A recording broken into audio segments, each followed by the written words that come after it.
talk about teaching practice, which is a requirement. It's a requirement for the teacher trainees across all levels, whether you are doing a diploma, certificate, now we have finished our certificate, you're doing a degree, you're doing a post-graduate diploma like you're doing here. Teaching practice is a requirement for teachers. It is also a requirement by the regulator. The employer of teachers in Kenya is Teacher Service Commission. He requires that you must be attached in an institution, physically there for not less than 3 months. That is an equivalent of a term, doing teaching practice, practicing teaching. In the new system where we have CBE, we have actually 2 teaching practices. You have friends who are doing Bachelor of Education, Science and Arts. They're actually going for 2 sessions. One at the end of 2nd year, and another one at the end of 3rd year. You do your session after you finish, or immediately you have done the teaching methods. I have said there's a requirement, it is there in the curriculum. You cannot be awarded the diploma, the postgraduate diploma in education without teaching practice. My colleague has said it carries 6 credit factors. 6 credit factors is a minimum of 6 hours in a week engagement. That is what it means. You must be engaged in a class for 6 hours in a week. So you can translate that to 40 minutes and see how long you're supposed to teach every week. And maybe this one should be supervised. I want to say for our case, Chuka University, we have a branch outside there. I'm saying this with a lot of confidence and joy, because when we walk around, we see teachers, both graduates of PGD and bachelor's program teaching, and rising in levels in schools. And I'm praying that that will be your case. We expect that once you get employed and you are one of us, then you should be a performer. Are we going to be performers? Are we going to excel? Or we are marked here for leadership. We are not marked for total subjection. So, Chuka University, we have a branch. We are respected outside there. And when we release students, we say, please don't spoil our name. Go spoil your name and leave Chuka University with a good name. How will you do that?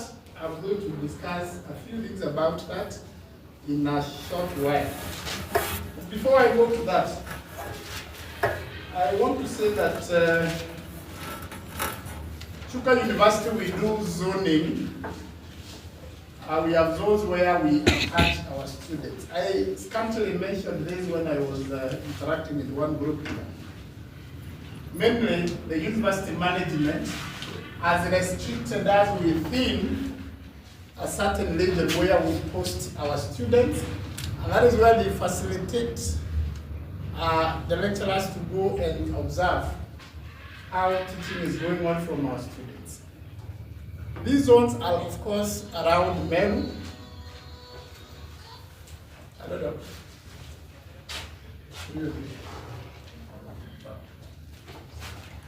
These zones are around Meru and its environs. When I mentioned Meru, of course, the schools between here and Meru, that is towards the down side, the farthest end of Meru. Which is the farthest end of Meru County? You can go up to those regions. Then we extend towards Nanyuki, up to Nyeri, this region up to Mulanga. We go up to Machakos, Kitui. We assess students in regions around Tharaka, and now going around to Chuka here. Tharaka is fully covered, Meru is fully covered, Embu County, Kirinyaga County, part of Mulanga. Don't go to the deep interior Mulanga, we might not go there. And of course, the Machakos, Kitui, those regions are well covered by teaching practice as zoning in Chuka University. But we give respect to our PGD students who are already working in schools somewhere, but within a region where we can reach. We call them diaspora students or diaspora zones. The management has allowed us a leeway to assess one Keremi who is teaching in Eldoret in a school closer to Eldoret town. And please listen to me carefully so that you don't contradict my statement here. I said to places that are accessible. We have gone even to Mombasa. But don't tell us to visit you to Mombasa, then you are in the most interior school in Mombasa. It will not be practically possible. So what do we do when we visit people in their respective schools? You saw from the class rep, I was requesting you to put the name of the school. And I would want you to clarify, not the name that you imagine the school will give you. You know, you can imagine the school X can attach me when you give us that name. It is a school where you are currently teaching. So that I will call you and I will request you to give me the number of the school principal and talk to the principal. If the school is not accessible, we will move you around Chuka for assessment. That is one. We call students here. For example, you are in Moyale, or you are in West Pokot, and I'm not mentioning these regions with any ill motive or ill idea. It is normal and it is good to be born in Moyale, is it? And it is also happy, you can be a happy Kenyan who comes from West Pokot. But I can tell you, if I float a request to the department, the lecturers in the department, that we have a student in Kapenguria, and she visited 3 times, nobody will be willing to go there. One, all of us fear about our security. Yourself, you know how you navigate there. I don't know how to be escorted by a police officer in Ghana. Until I became the VC, when I began it, I walk freely. And that is what I'm used to. I'm simply saying there are regions we do not visit. One, for security reasons. Secondly, and most important, accessibility. Chuka University cannot and has not acquired vehicles enough to take our lecturers to the destination where our students are. So we use our personal vehicles. I don't see myself happy when I drive to a very remote region where there are no roads. Sometimes last year a student was telling me, when you get somewhere, you take a border border.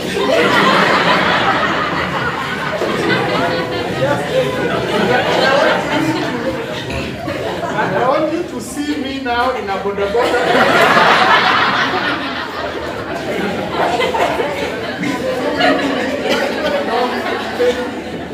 We don't take such requests, we will decline them because I will not come to your school on a border border. Sincerely, it will not be good. So we must be in places where we can access you with ease. And that is why we are saying we are allowed a leeway and we will still place this request to the management that we visit those students, probably those who are in Eldoret, those who are in Nairobi, those who are in Nakuru, Mombasa, Kitui, Machakos, Kisumu, Kisii, Nyeri, and Molanga, and probably Machakos. Those major towns where we can be able to see you with ease. We can get there. The other reason why we will come to see you in Eldoret is because you are 10 of you around there, a number exceeding 5. Let me give that number. Because the university will not give me facilitation for fuel to go and see one student in Kisumu. It will not be tender. Even if I present that because the VC, it will be declined. But if I say I have 5 students in Kisumu and its environment, the management can consider these students are working, and the working they are doing is what will enable them to pay the fees. And now this is a negotiation. We can be allowed to visit. So please note carefully, that is on negotiation what? Basis. Where it must happen and and where it is compulsory, it is within Chuka and its environs. Around Chuka, the counties around here, we comfortably visit our students there. We have no problem with that. So you please note that. So if you are in Kisii and you are 10 of you, you should be grouping now together so that you know one another. Then the other request we make is that as much as you are attached to your school X, the other one is in school Y, the other one is in school Z. Some of you could be still far away from the town. You identify one school where you pull together and you be assessed from that school. You are teaching in your school X, but you make a request to teach Form 2 class in school where Muledi is teaching. That one we do it. But we will assess you the 3 rounds. Assessment here for PGD is done in 3 rounds. The first time we come and check the documents. Whether your schemes of work, you're doing proper records of work, you are doing good recording of students' progress, whether you are able to update the list of students in your class, you know them. We check so many things, whether you are able to organize students in a way that you can be able to know who is in your class, their performance, and so on and so forth. That is the first assessment we do. That is the document assessment. Then we do the second, first classroom assessment, where we visit you and observe how you are teaching in your first subject. If you are teaching mathematics and physics, it is your choice. You can start with physics or mathematics when you are visiting for the first time. But the second visit must be the second subject. So if you need chemistry and you are doing chemistry and biology, the first visit you can direct your supervisor to observe you teaching chemistry. Now the second one must be biology. Please do not allow yourself to be assessed in the same subject, because we take records and we will disqualify you. It is your obligation to tell the supervisor or the person who has visited you, in the first classroom assessment, I taught physics, now I should teach mathematics. Is that clear? Yes. The third thing is here, we are teachers, we need to be flexible. What do I mean by flexibility here? When we visit you for the schemes and records of work and lesson plan assessment, you will give us a timetable. But when I'm visiting you to observe how you are teaching mathematics, I may not stick to that timetable because of the timing and the schedule. You are a teacher now in that staff room. You should negotiate with the person who is teaching and tell them, my assessor has come and is in school. Can you allow me to take your lesson number 2 so that I can be assessed? I'm sure for an average teacher that is very much possible. Is that true? Yes. That's what I'm talking about, flexibility, which we must be flexible enough to allow for smooth assessment to take place. We are going out to teach, and we should be professionals. We should carry ourselves as professionals. So we are expected to demonstrate professional conduct. By professional conduct, I'm saying that we need to report to schools punctually, attend all the assigned lessons and duties. When you get to the school, you'll be allocated duties, you'll be allocated lessons. You are expected to be there. You will be on duty 1 week if the school allocates you that. Within that period, the person in charge of you is the principal of that school, the head teacher of that school. This responsibility can be delegated. Can be delegated to the deputy head teacher, to the class teacher, depending on the issue that you are handling at a particular moment. So we don't expect to get reports. We have students who are sent back to the sender here. Yes. People say, can you come and take your student? We don't want such characters in our schools. And I'll tell you, school principals are, I can put in quotes, they are honorable people outside there. They have their power. and you must respect that power. They have the authority in schools. You must respect authority. So if you go there, you contravene with whatever happens in the school, the principal will call the coordinator and tell her that we don't want this student or this teacher in our school. Respect the school rules. Don't go there with the rules of Chuka University. Chuka University will not exist in the school you are doing your teaching practice. You must respect the rules that you find there, obey them, and follow them the way the other teachers are doing. You must respect the rules, the regulation, and culture. You go there, you find teachers that take the daily 5 days and rise with the beans on Saturday. You start saying, you know me, I don't eat the daily. You'll be show up. You'll be saying, but that is the culture of the school, that is what they find, that is their delicacy. You have to enjoy it and feel happy about it. Then you must demonstrate honesty, integrity, and responsibility in all activities. You are going to be in charge of students. You administer exams to students. If you feel a student is good, don't go ahead and show him or her exams so that she can be the best, or he can be the best.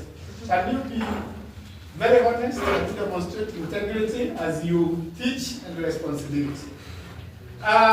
The school, when we send you there, we have not told you that you are the what? You are not the spokesperson of the school. We will not have appointed you as the spokesperson of the school so that you go say, you know, in the Dagani secondary here, the principal does. Please, can you maintain confidentiality? Information that must be maintained within the school, can you leave it in the school? We don't expect to hear so much from you that now you have been nominated to be speaking on behalf of the school. You will still be sent back to us.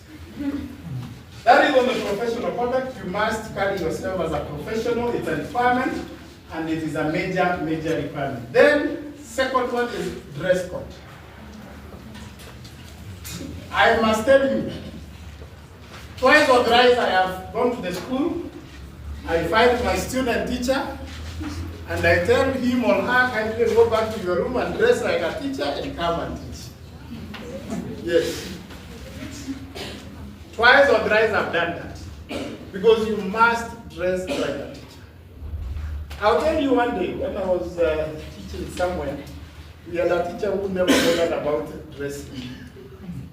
And the story is long, but when we were doing practicals for Form 4, and now the invigilators are from other schools, one of the invigilators approached me and asked me, did you allow the support staff to help you to set the experiment here? I don't know. This is actually an examiner, a very experienced teacher. It's only the dressing that are not in line or in agreement with what he is doing. Please dress like a teacher. That is a requirement. Principals will chase you away, even before I come there. My little students, can you go and buy enough dresses and enough skirts which will allow you to teach? Especially those who will be teaching in the boys' school. You cannot be a little teacher on teaching practice, young as you are and plenty as you are, and you are walking there with a mini skirt above your knees. Our watoto watasoma bagoti yako, my friend. They will not learn. You must dress like a teacher. That is not a request, but it is a must. We must be neat, we must be decent, we must carry ourselves like professionals. Avoid flashy, revealing clothes. Sometimes we say don't be in jeans, short skirts, tight outfits. Those ones will not be allowed in secondary schools. Don't be in slippers. Don't go there with the children's generation is very interesting. I have seen students attending classes here with, what do you call them?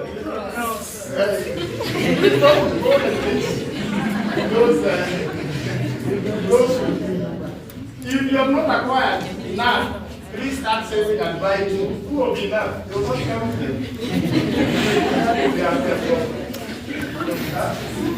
Please be in some sort of trouser trousers, that was what Pope requires. A modest dress is good for you. 13 personal grooming, which is acceptable. Not being very long nails.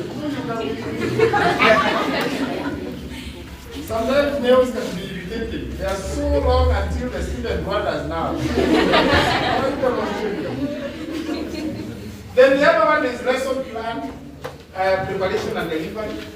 Lesson preparation and delivery. Prepare comprehensive lesson plans before teaching. A good teacher will always prepare before you go to class. You are going to experience very many things.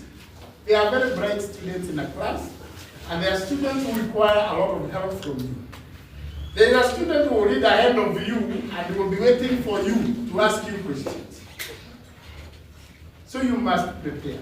If you want to deliver in a class and deliver efficiently, preparation is key.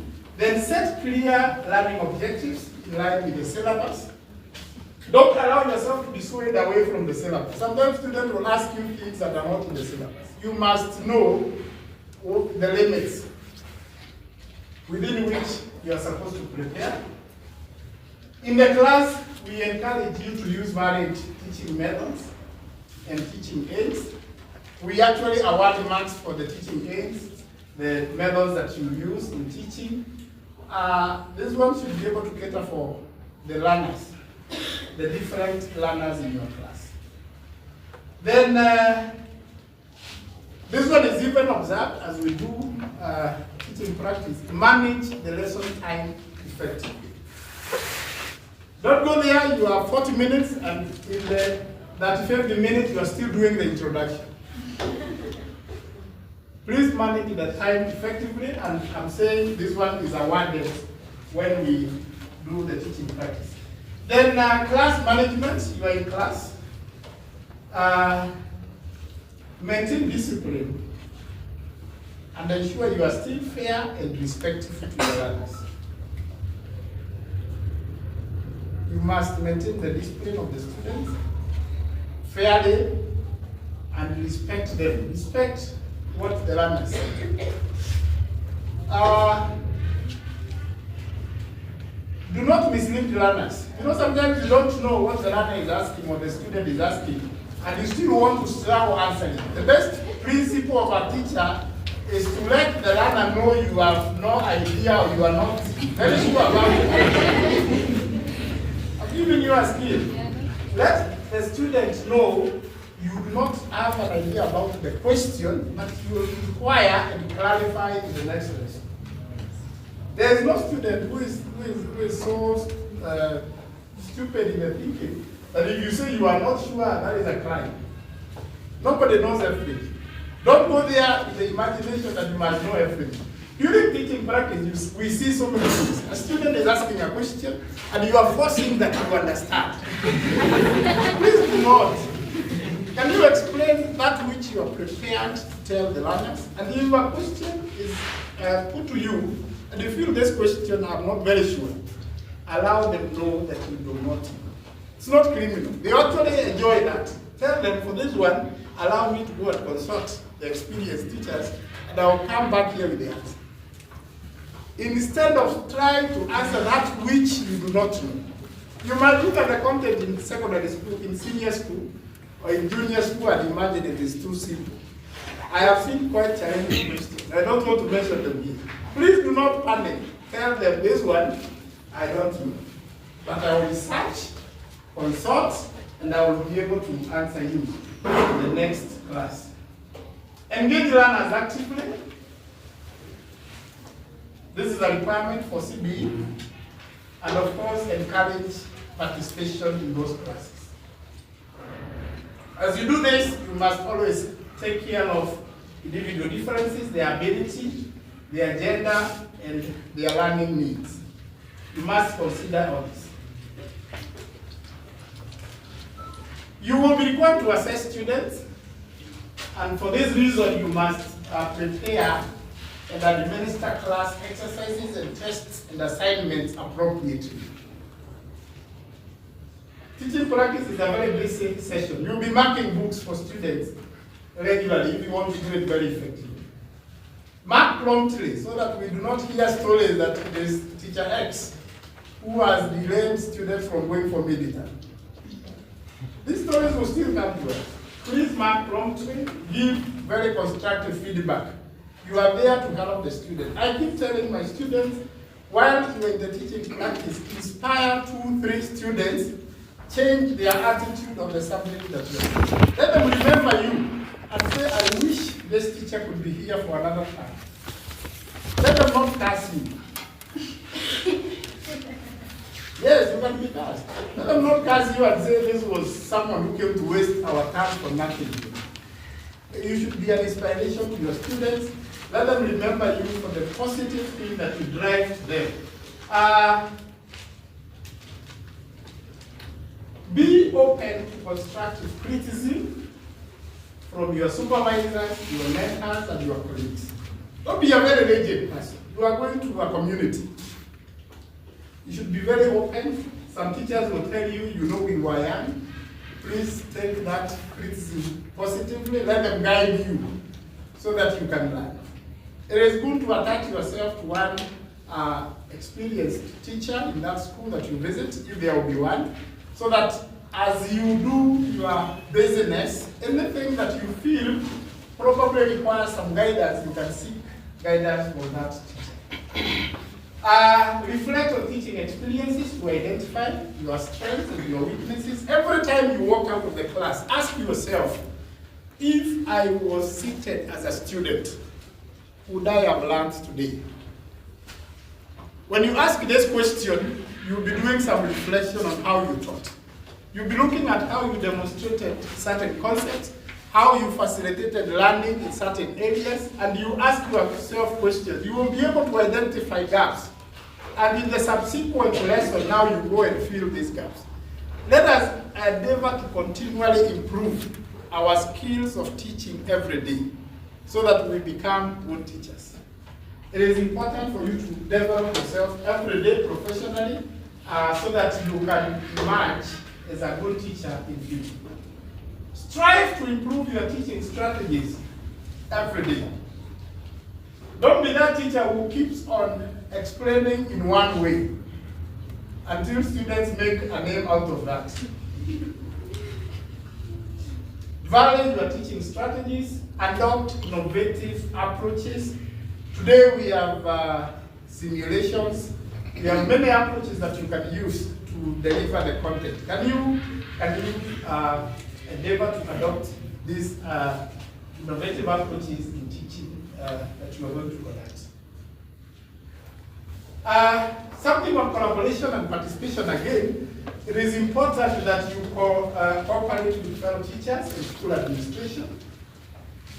Cooperate with the fellow teachers and the school administration. It's a requirement. Don't go there and start opposing the ideas of the principal in that school. You're in a staff meeting, you want to oppose the procedures that have been working in that school for the last 10 years. Can you obey these rules? Participate in co-curricular activities, or we call them extracurricular activities.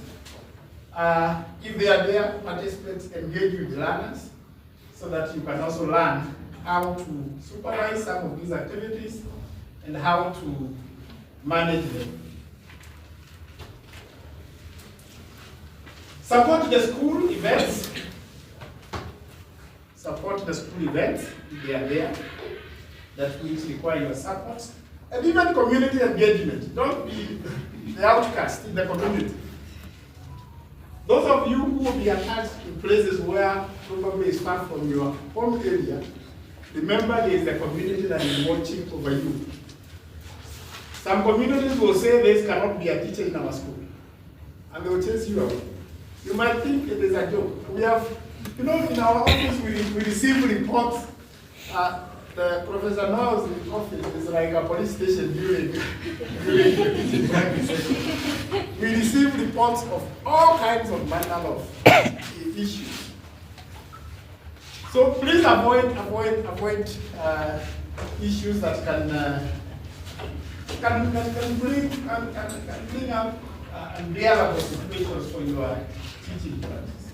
You must remember you're in a community, participate in the community with their expectations. Then